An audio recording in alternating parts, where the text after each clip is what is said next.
If you were an early adopter and bought a Jaguar I-Pace, I do feel sorry for you, but if you weren't an early adopter, you should have watched my videos and you shouldn't have bought one of them because, well, there has not been another EV in history involved in this many fires.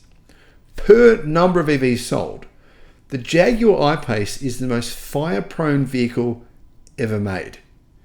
Now, guys, maybe it should ring at least a little bit of an alarm bell if the car is not made by the company selling it to you. Here's an example. Fisker.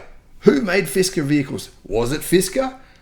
No, and I mentioned this a number of times. In fact, I've got emails from people saying, I should have listened to you when I bought a Fisker.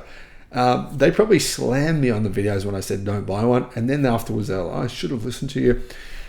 But yeah, Fisker, who makes it? Magna Steyr. It's the same thing for the Jaguar I-Pace. Magna Steyr is a contract manufacturer, and it's probably the reason that the Jaguar I-Pace was never updated. It was just make the car, and 4, 5, 6 years later, they're still selling the same vehicle with almost no updates or upgrades, and it's still as fire prone as ever. I can't believe I'm saying that because I feel like I'm a sellout, but it's true. This thing is just, honestly, it's an embarrassment.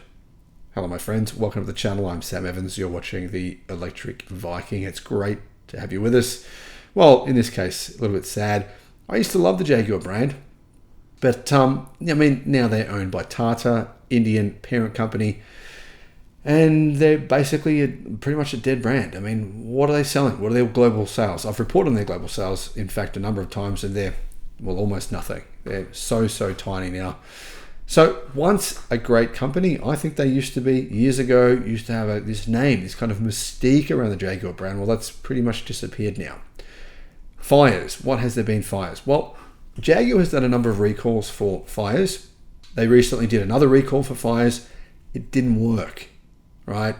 They were trying to do the bare minimum. This is what companies do when there's a battery pack problem.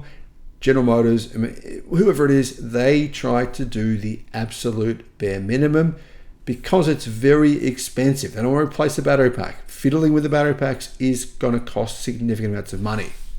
Now, there was 11 different fires for I-Paces that I reported on, but I think there's been more than 25 now. Not many of these cars were sold. So that's a pretty bad percentage. In fact, last time when I did some real proper research on this topic, I discovered there'd been more fires for this vehicle than any other EV. Now, don't get me wrong. EV fires are incredibly rare. So please don't spout off of the mouth. EV fires are really high. The I-Pace gives EVs a bad name because EV fires are, in comparison to internal combustion or plug-in hybrids, they are spectacularly rare. Literally it's like 20 times more likely to have a fire in an internal combustion car, even in a crash as well. One of the key drivers behind that is lithium iron phosphate batteries. It's also Tesla's innovations. Structural battery packs. That's been adopted by many different manufacturers, and that is a huge improvement, right? Thermal runaway has been massively improved in EVs, so fires are very rare. But like I've said before, the I-Pace, it's relatively old technology. It doesn't have lithium iron phosphate batteries. It does not have a structural battery pack. Thermal runaway protection appears to be, almost non-existent. Jaguar is now recalling 2,760 I-Pace EVs from the 2019 model year, as that battery may overheat and cause a fire. They've already recalled it before.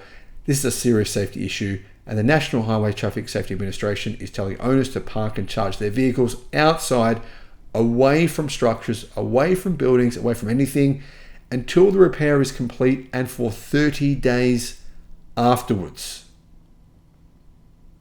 You've got to park your car away from anyone or anything else. How the hell are you going to do that? I don't know. Most people won't be able to actually comply with this. And then after the fix, 30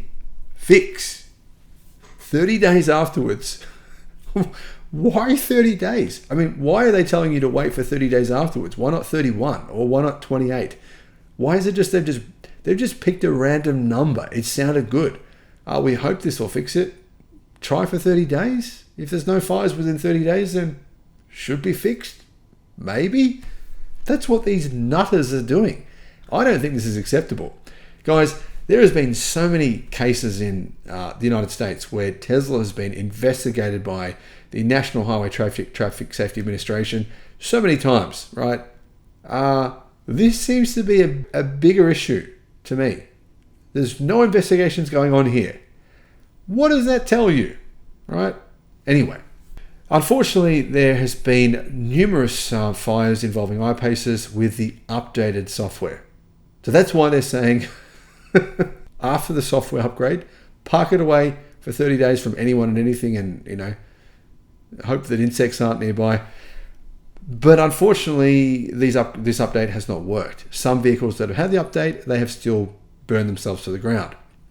The report went on to say that these vehicles experienced thermal overload, which showed as smoke or fire from the underside of the vehicle where the high voltage traction battery is located. There's an investigation still ongoing. They haven't determined whether or not the diagnostic software does provide an appropriate level of protection, because clearly it doesn't, otherwise they wouldn't be telling you this stuff. Anyway, owners who thought they were safe could be left with a false sense of security, says Car Scoops. This is extremely dangerous, as an I-PACE could potentially catch fire while parked in a garage while its owners are sleeping. Honestly, this does kind of piss me off, because the truth is, like I said, electric cars are extremely unlikely. The safest car you can buy is an electric car. In particular, with a lithium iron phosphate battery, that's doubly safe. But the truth is, modern EVs that are not Jaguars, extremely safe. They are. Modern EVs with a lithium iron phosphate battery, probably a little safer again, but the truth is both of them are much safer than internal combustion or plug-in hybrids. Plug-in hybrids are the real problem here. They're the ones that the media are saying, EV fires everywhere, they're actually plug-in hybrids. But in this case, Jaguar, thanks for slowing down the electric revolution, giving the haters some ammunition, because that's what this has done. And that's why I made this video, because this has been reported on by numerous media sources. Hopefully people watch this and realize that actually this is an isolated case. The Jaguar I-PACE, it's dead. It's finished. This car's finished.